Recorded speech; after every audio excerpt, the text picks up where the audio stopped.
Why are women called girl bosses or boss ladies while men are not called boy bosses or boss gentlemen? This is because people, including women themselves, associate success with masculinity. Terms like girl boss and boss lady are usually used to refer to women who are successful in a very masculine way in a masculine field. Now, masculinity is not something that comes naturally to most women, and when women feel that they need to be more masculine in order to be successful or be considered successful by others, they start using terms like girl boss and boss lady because they themselves do not believe that it is natural or normal for a woman to be successful. Success does not have to look the same for men and women, but when we believe that there is only one way of being successful, which is the masculine way, we are basically saying that women cannot be successful if they don't change themselves, if they don't become something that they are not. The world that we live in has a very masculine structure. This is because it was built by men for men according to their hormonal cycle, which is the same every single day. Women, on the other hand, are cyclical beings. Our cycle is around 28 days long, and so we are not meant to be equally productive every single day. Society values masculinity and masculine strength more than femininity and feminine strength. Femininity is considered inferior to masculinity, but it wasn't always this way. Ancient cultures valued and revered feminine wisdom and femininity in general. Women were respected for being women. When men started getting paid for the work that they did, people started believing that that work was superior to the work that women did. Now, when something is considered better or more important, then one would want to do that work because people are looking for validation and approval. So women did the same. But when women try to be more masculine, it often results in them not valuing their feminine traits and stifling their natural feminine urges.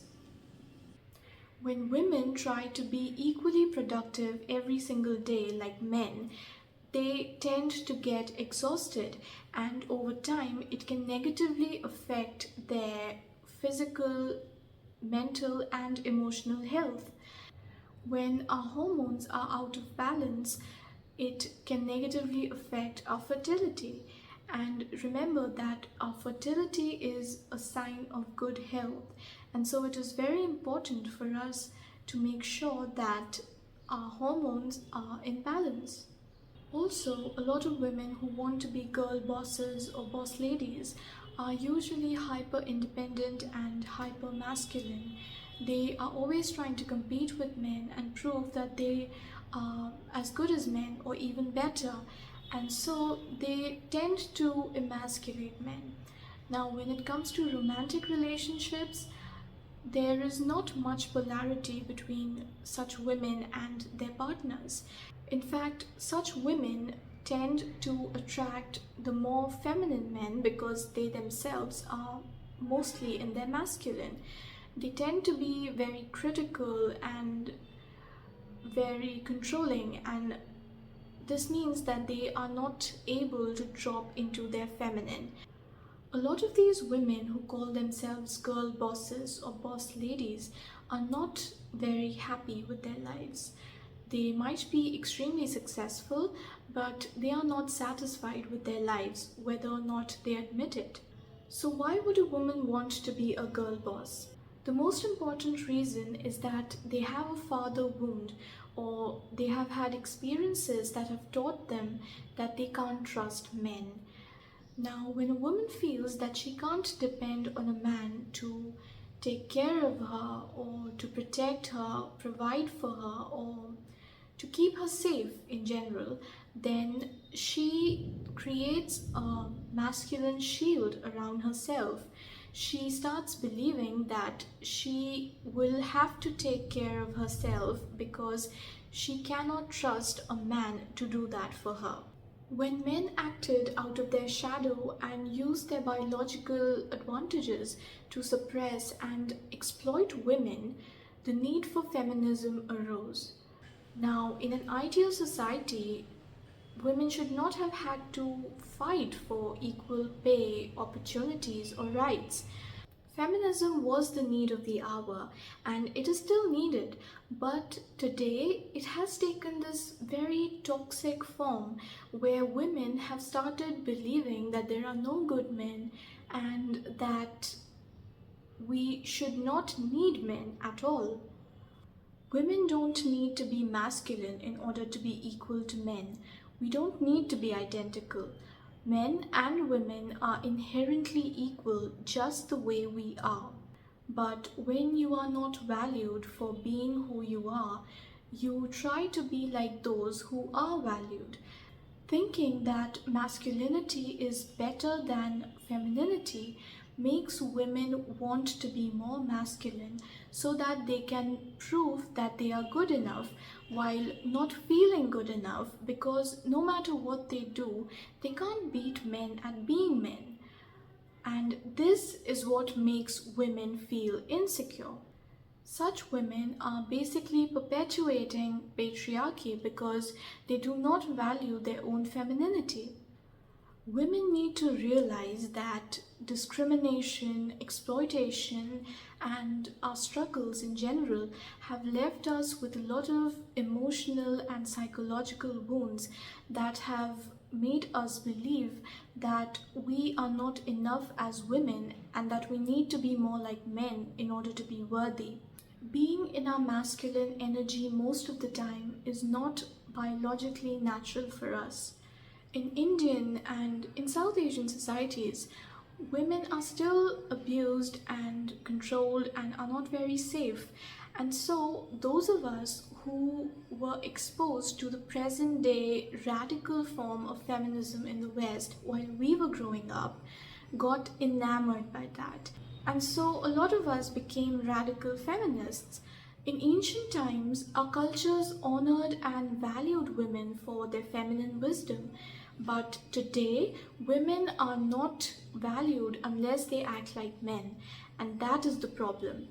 But even if others don't value our femininity, we can honor and celebrate it. Just like all women are not good, all men are not bad either.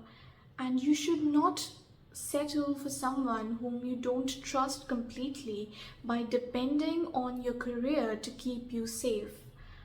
There is nothing wrong with wanting to be independent and not needing to depend on a man, but that should be a choice that you make for your own satisfaction and happiness. It should not be based on fear or the need to prove yourself. You don't need to seek other people's validation to feel worthy. Also, if you build walls around you to protect yourself, you will miss out on connecting deeply with your person. Our painful or bad experiences should not make us deprive ourselves of the emotional safety that we are capable of feeling when we are with the right person. In societies where women face more discrimination and abuse, parents tend to want their daughters to be quote unquote strong like men because they believe that women are inherently weaker than men and that they need to act like men in order to be safe and in order to be successful. And so such women tend to be hyper independent and hyper masculine. And so when women grow up in such families, they tend to take pride in being hyper masculine and hyper independent. but they need to realize that their mothers or their grandmother's trauma should not make them feel guilty for being who they naturally are. When girls and women are praised for being masculine and their feminine traits are not appreciated, they tend to want to be more masculine because all children desire their parents' validation and approval. Also, people value the ability to make money, and since the world has a masculine structure and most mainstream careers require people to act like men and function like men, people feel that it is necessary to be more masculine in order to make money. Our society can't function without mothers and homemakers, but since they don't make money, they are not valued, not just by men but even by women themselves. Women are not considered successful unless they are doing so many things and being so many things. Being a woman is not considered enough by itself, and women have cared for that validation for too long and have been suffering because of it. But now they are tired, they are exhausted, they are craving peace and stillness. Why do you think women want to be in their soft girl era now? Why do you think they are talking about slow living? Why do you think some women have taken things to the other extreme and want to be trad wives now? This is because women are feeling the need to prioritize their own health and happiness instead of seeking society's validation. If you too are tired of trying to prove yourself, you need to ask yourself what kind of life you want. People are always going to have something to say, but if you want something for yourself, if you want a slower life, then you should not let the fear of judgment stop you from creating that for yourself. Remember that women are most productive when they live in accordance with their monthly cycles. Don't let people's expectations stop you from enjoying your womanhood to the fullest. I hope you found this video helpful. If you did, then don't forget to like, share, comment, and subscribe. And other than that, thanks for watching, and I will see you in the next video.